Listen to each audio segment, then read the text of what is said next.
जिस कांग्रेस ने उच्चतम न्यायालय का शाहबानो का केस पलटवा दिया, उच्चतम न्यायालय तक के न्याय को नकार दिया, एक समुदाय विशेष को प्रसन्न करने के लिए वो हिंदू मुस्लिम की बात करते हैं। अब ये जानबूझ करके हिंदू त्योहारों पर छुट्टियों को कम किया जा रहा है क्योंकि उनको खुश किया जा सके। ऐसा नहीं है, मुसलमान भाई भी समझ रहे हैं चीज़ों, तभी तो योगी जी को थोक में वोट दे रहे हैं, मुस्लिम महिलाएं दे रही हैं, बहनें दे रही हैं। ये जनता की जीत है, जनता ने वोट कास्ट किया, जिस भी पार्टी के फेवर में जिस भी कैंडिडेट्स को जिताना चाहा वो कैंडिडेट्स जीते और मेजॉरिटी जो है वो भाजपा के साथ गई, तो भाजपा की सरकार जो है वो तीनों राज्यों में बनी, तो ये जनता की जीत है। लेकिन जैसे ही रिजल्ट सामने आए उसके बाद से ये देखा जा रहा है कि सोशल मीडिया पे ट्रेंड कर रहा है कि बीजेपी जो है वो लोगों की आंखों में धूल झोंक रही है और ईवीएम के सहारा लेकर के 3 राज्यों में अपनी सरकार बनाती है। विपक्ष अपना चुनाव सोशल मीडिया पे ही लड़ती है, इसीलिए उनकी ये दुर्गति है कि चुनाव पे चुनाव हारे जा रहे हैं। ट्रेंड चला देंगे हम, 1000 लोगों को 50,000 लोगों को बिठा करके कोई भी ट्वीट करा देंगे, कोई भी सोशल मीडिया पे कमेंट करा देंगे, तो चुनाव ऐसे नहीं जीती जाती है। चुनाव जो है वो जनता अपना वोट कास्ट करती है और तब जो है वो नेता बनते हैं, सत्ता आती है और सरकार बनती है। अगर सोशल मीडिया के ट्रेंड के हिसाब से हम ये डिसाइड करने चले कि सरकार किसकी बनेगी, तो ये तो विपक्ष की मूर्खतापूर्ण, इससे ज्यादा तो मूर्खतापूर्ण कोई सोच ही नहीं हो सकती है। अच्छा मैम, आपने देखा होगा कि विपक्ष जब भी चुनाव हारती है या कोई भी जो खेल है हाथ से निकलता है तो पता नहीं क्यों वो आध्यात्मिकता की ओर चले जाती है, लेकिन उसके पहले वो सिर्फ ये स्टेटमेंट दे रही होती है कि हम कर्तव्य के पथ में चल रहे हैं और हमें हरा पाना मुश्किल ही नहीं, नामुमकिन है। एग्जिट पोल तक तो बड़े खुश थे, बहुत, बिल्कुल ट्वीट देख लीजिए एग्जिट पोल आने के बाद, बड़े बड़े इनके जो नेता हैं, और हार की हताशा इनको इतना ज़्यादा, इनके दिमाग को, इनकी सोच को इतना ज़्यादा कुंद कर देती है कि ये कुछ सोच ही नहीं पाते हैं और ये प्रतिक्रिया देने में, गाली गलौज करने में, इन सारी चीज़ों में जो है वो आगे आ जाते हैं। तो विपक्ष को ये चाहिए कि वो आत्मावलोकन करे, खुद के गिरेबान में झांके,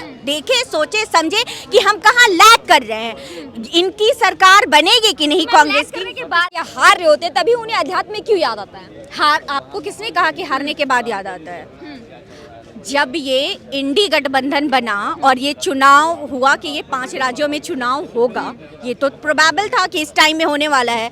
सबसे पहले आप उसे अध्यात्म मत बोलिए, आप खुल करके बोलिए कि सनातन को लेकर के, श्री राम को लेकर के जो है ये टीका टिप्पणी करने लगते हैं। शुरुआत किसने की? स्टालिन ने की, एमके स्टालिन के बेटे उदयनिधि स्टालिन ने की। उसके बाद आप देखिए स्वामी प्रसाद मौर्य, रामचरितमानस के पन्नों को फाड़ा जा रहा है, जलाया जा रहा है, उन्हें पता नहीं क्या क्या कहा जा रहा है। हमारे जो 4 धाम है उनको बौद्ध मठ की संज्ञा दी जा रही है ना। तो ये ध्रुवीकरण की शुरुआत करते हैं और जब चुनाव हार जाते हैं तो इन्हें अच्छी शिक्षाएं जो हैं सनातन की वो याद आती हैं और वो कोट करते हैं कि आपको ये अपनाना चाहिए। वो खुद क्या करते हैं? आपको सबसे पहले, आप किसी को कोई ज्ञान दे रहे हैं तो आप सबसे पहले खुद करके तो दिखाइए, खुद करके दिखाइए, उसके बाद आप दूसरे को कुछ भी बोलिए। अच्छा, एक और बात वो विपक्ष बार बार उठाती रहती है, ये कहती है कि अगर मोदी जी के हाथ में और 5 साल अगर सत्ता देते हैं तो मोदी जी इतने पनौती है कि वो देश को गर्त में लेकर के जाएंगे। अब मैं तो इन सारी बातों पे बिल्कुल भी यकीन नहीं करती हूँ, लेकिन 21 बार लॉन्चिंग हुई है राहुल गांधी जी की, और राहुल गांधी जी जब से कांग्रेस की सक्रिय राजनीति में आए हैं तब से कांग्रेस की जितनी दुर्गति हुई है उतनी तो किसी पार्टी की दुर्गति नहीं हुई है। तो मैं बस यही कहती हूँ, पनौती कौन है ये जनता देख रही है और निर्धारित कर रही है कि पनौती कौन है। लेकिन मैम, हार के बाद भी एक और स्टेटमेंट सामने आया है जिसमें उन्होंने कहा है कि 20 साल पहले भी कांग्रेस हारी थी विधानसभा, लेकिन उसने केंद्र में अपना सरकार बनाया था, इस बार भी वही होगा, मोदी जी को सत्ता से हाथ धोनी पड़ेगी। अगर कांग्रेस की सरकार 2024 में बनती है तो जिस दिन रिजल्ट आएगा, सीपी में जितने लोग होंगे उनको लड्डू मैं बांटूंगी। अगर ये बना दे तो मैं इतना जरूर कर दूंगी। ये बनाए ना बनाए, लेकिन अभी एक स्टेटमेंट तो दे दिया है कि उनकी जीत से ज्यादा मेरी हार की चर्चा है। इनको सिगुफा छोड़ना है, हार की चर्चा है, हार की चर्चा नहीं। हार को लेकर के आपको तो सेल्फ असेसमेंट करना चाहिए। बिल्कुल हार की चर्चा क्यों नहीं होगी? एक लोकतंत्र को सशक्त रूप से चलाने के लिए मजबूत विपक्ष की जरूरत है, तो क्यों नहीं होगी वो चर्चा? बिल्कुल चर्चा होगी। लेकिन आप क्या कर रहे हैं? आप उसमें भी मजे ले रहे हैं। आपको अपनी बुद्धि, अपने विवेक का तो इस्तेमाल करना चाहिए ना कि हम क्यों हारे।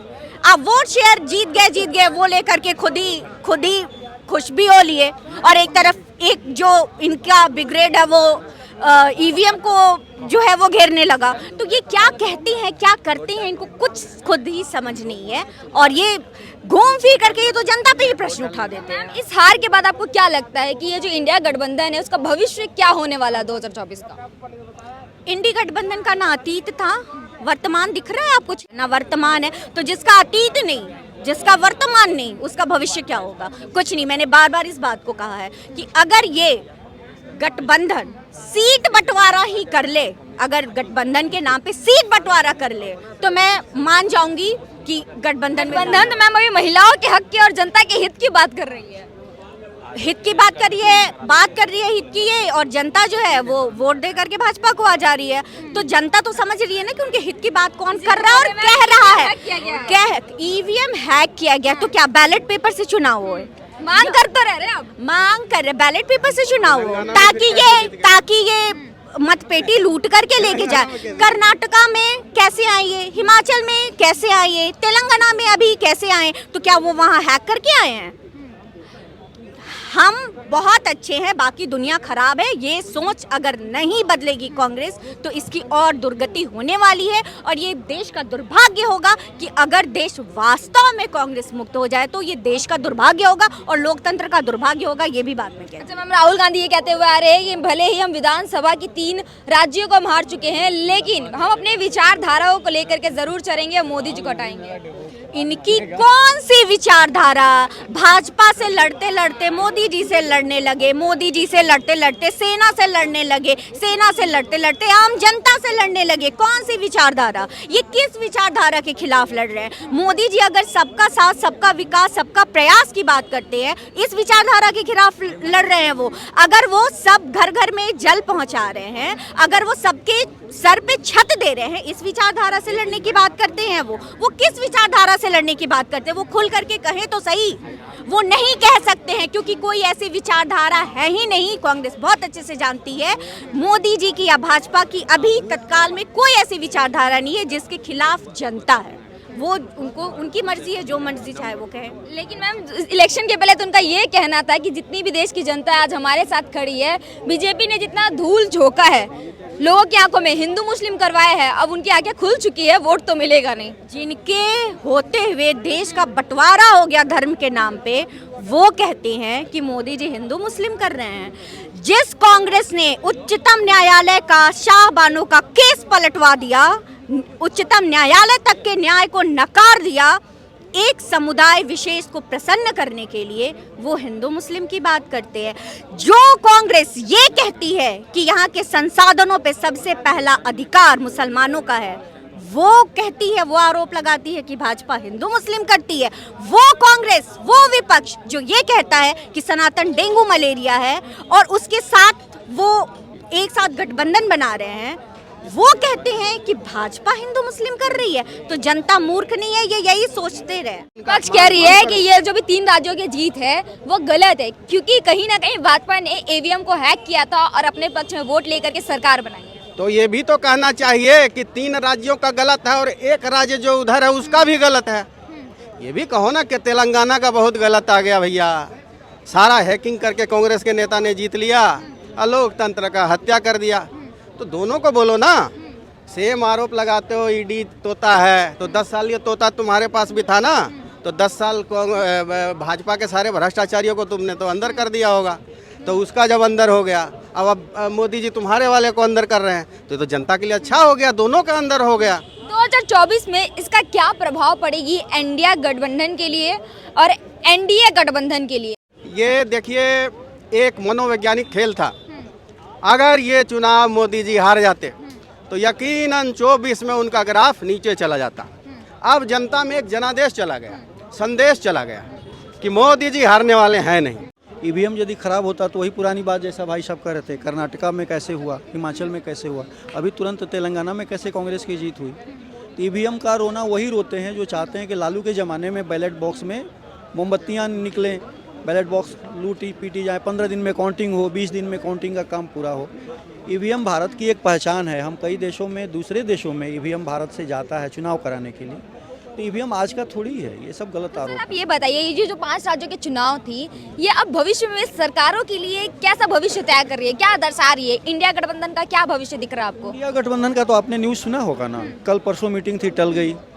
ममता नीतीश जी बीमार हो गए बेचारे, ममता जी करे हमें पता ही नहीं, अखिलेश आ नहीं रहे, तो गठबंधन का भविष्य तो रिजल्ट के साथ ही संडे को तय हो गया। सर जैसा आपने बोला कि आप बिहार से है, तो आप एक बात बताइए, जहाँ एक तरफ जितनी विपक्षी है या इंडिया गठबंधन है वो ये कहते हुए नजर आती है कि मोदी जी जो है वो हिंदू मुस्लिम का गेम खेलते हैं या कूटनीति करते हैं, और आज वहीं पर देखा जा रहा है कि नीतीश कुमार जो है वो जितने भी हिंदुओं की छुट्टियों को काटते हैं और मुस्लिमों को छुट्टियों को बढ़ाते हैं, और ये कहते हैं, रीजन देते हैं तर्क कि बच्चों का भविष्य उज्जवल होगा और उनको ज़्यादा पढ़ने का समय मिलेगा। इसी कारण से कांग्रेस खत्म हो गई। कांग्रेस के सफाए का सबसे बड़ा कारण यही रहा, तुष्टीकरण।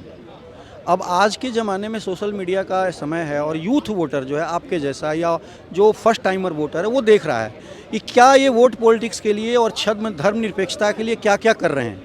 अब ये जानबूझ करके हिंदू त्योहारों पर छुट्टियों को कम किया जा रहा है क्योंकि उनको खुश किया जा सके।